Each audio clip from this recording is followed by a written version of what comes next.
Thank you so much for tuning in to P2P Relates, where we talk about all things relationships. I'm Pat Renfro, and today we culminate at part 3 of Check Yourself, the work in relationships. Because again, we're talking about the preparation necessary for getting in a relationship, and not just any relationship where you can say, I'm in love, but in a relationship that's healthy, that receives you as the whole person. And in order to get there, we got to do the work. And then what is the work? So that's what this series has been about, parts 1, 2, and 3, to help you figure out what does it really look like if I'm doing the work, if I'm preparing for a relationship. And you know, people, these days, it's not easy to be in a relationship. But what I will tell you is that the work that you need to do is critical and is first.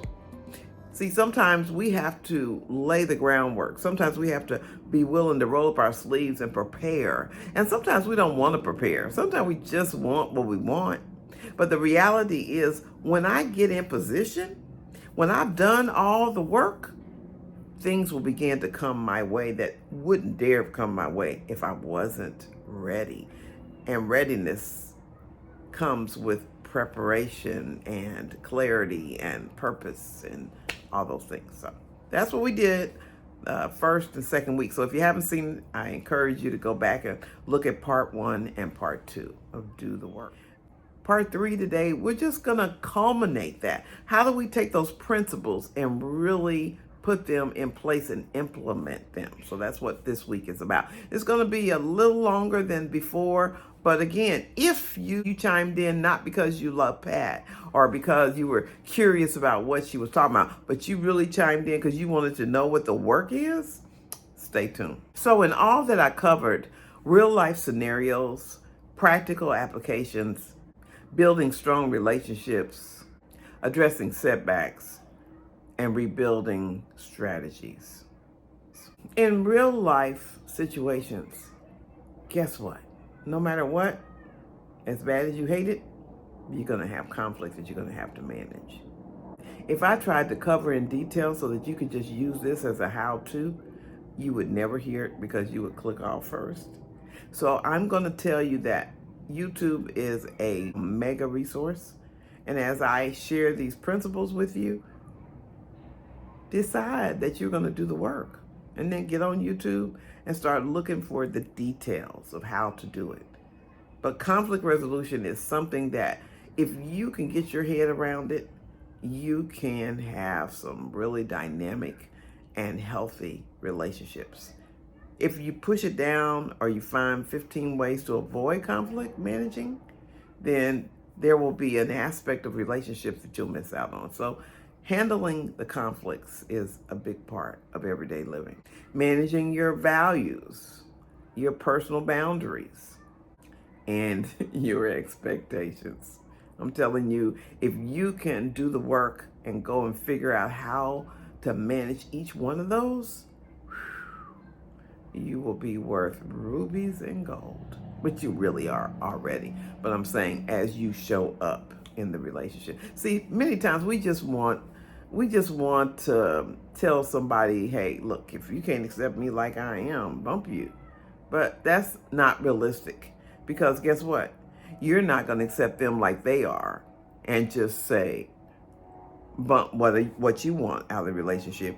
You're going to expect them to be their best of whatever is important to you. See, everything's not important to everybody.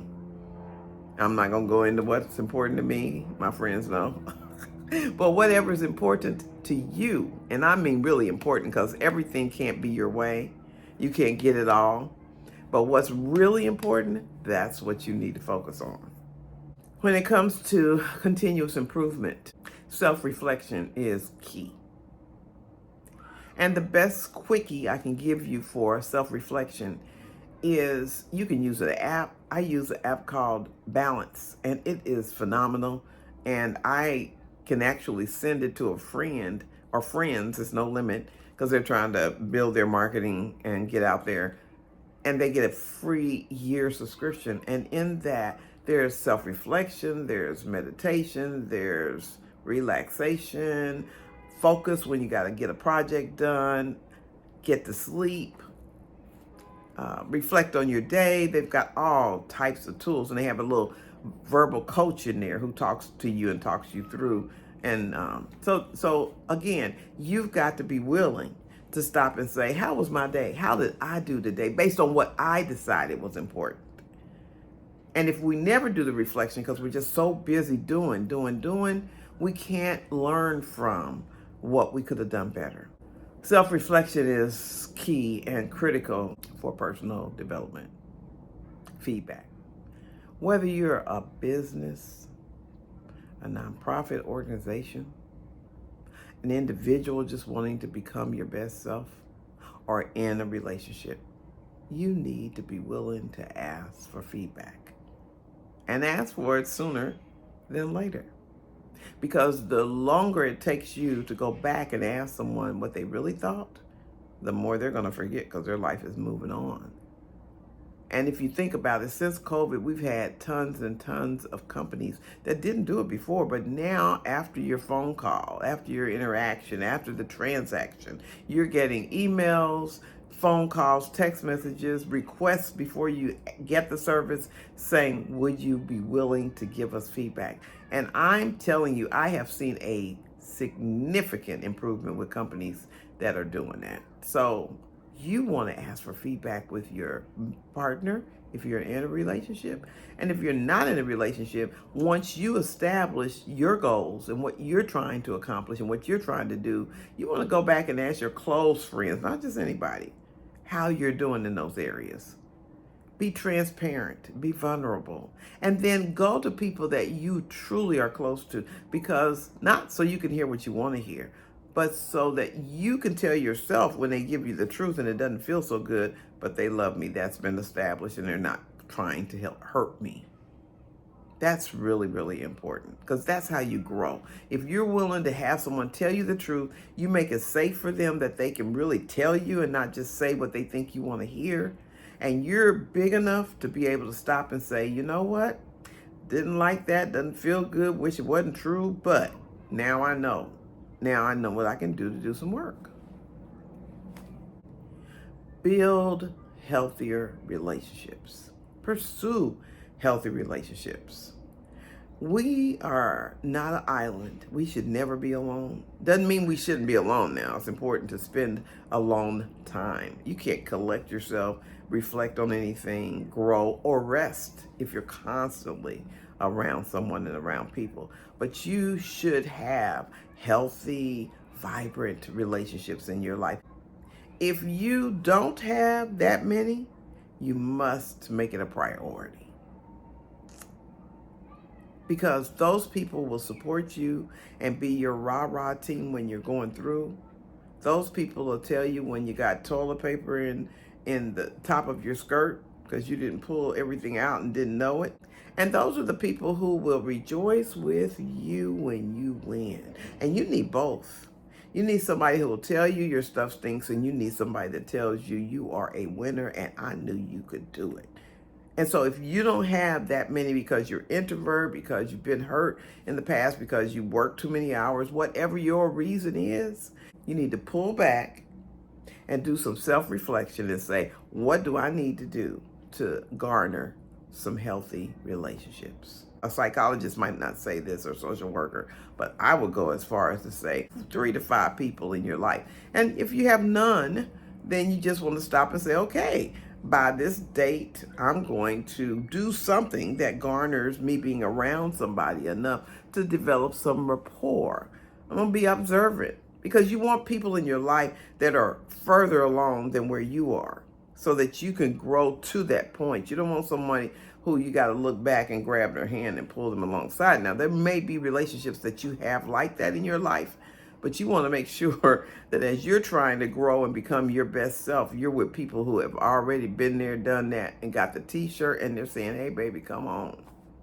So figure it out. Figure out what different do you need to do? What different places do you need to go? What other organizations or clubs or meetups or social activities or growth areas like gym, whatever, I don't know, support groups. These are all areas that you can get in where you're around people trying to do some of the same stuff you're trying to do and develop relationships. The Bible, again, I'm not trying to do a Bible lesson. There's plenty of teachers for that. But I will say the Bible says, show yourself friendly. So if you don't have anybody in your life, if you're lonely, and maybe you're not lonely, maybe you think being by yourself is just fine. The reality is we all need relationships because iron sharpens iron. So you want to show yourself friendly. All right. Took a long time on that one. Address setbacks and rebuild strategies. And guess what? As long as you live, you're going to experience some setbacks. You're going to have goals. You're going to go for the gusto. You're going to have dreams that you can't imagine won't be realized. And all of a sudden, bam, something falls out. Something doesn't go the way you thought it was going to go. And you will be disappointed. Let's keep it real. But you don't want to stay there. You want to be able to stop and say, that's life. Let me dust myself off and get back up and start going. And so the strategy may be, let me look at how I got there. Let me see what kind of things preceded this failure or this setback. And let me evaluate why it happened, what I could have done better, what I could have done differently. And if the answer is nothing, you sure can do something going forward.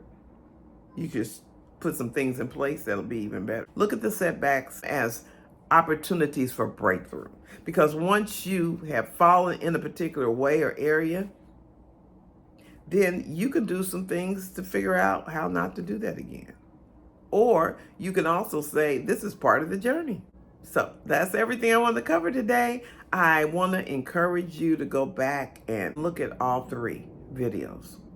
And again, this is self-development, self-growth. So you might have to say, oh man, the first one is 10 minutes, the second one is 9 minutes, and the third one is whatever it is. I don't know what it is yet. And say, well, you know what? I will watch that much TV. I will watch a movie and take notes. And this is if you want it, Do you want a relationship going forward? Do you want to be your best self? Do you want to reap what you sow? Because if you sow personal development, becoming my best self, getting feedback, pursuing healthy relationships, having strategies for setbacks. When you get in a relationship, 1, you're going to know what to look for. 2, you're going to know what red flags look like when you're in a relationship with someone who hasn't done that work. And 3, you can look forward to having a healthy give and take relationship where both people are feeding into each other and presenting their best selves and challenging each other to become even better than how they first met. I remember a friend of mine said to me, you can tell when a marriage is healthy because the person that you knew when they were single is better today when you look at them in the marriage. So you want to be in a relationship where that person makes you better, but they can't really make you better if you don't want to do the work. And if you didn't do the work coming into it, and you just wanted companionship and maybe financial security and that kind of thing. But if you really want to be your absolute best self and you do the work, I'm telling you, it's like that movie says, if I build it, they will come. If you build yourself up and become your best, you're going to draw men unto you. So have a good day. Give me comments. Give me testimonials, married people and people who are single, but you know you're your best self because you're doing the work. Put it in there to encourage those who haven't started the journey yet. Hit that subscribe button. Don't forget to tap the bell so you'll get notifications. And I'll see you next Friday. Bye.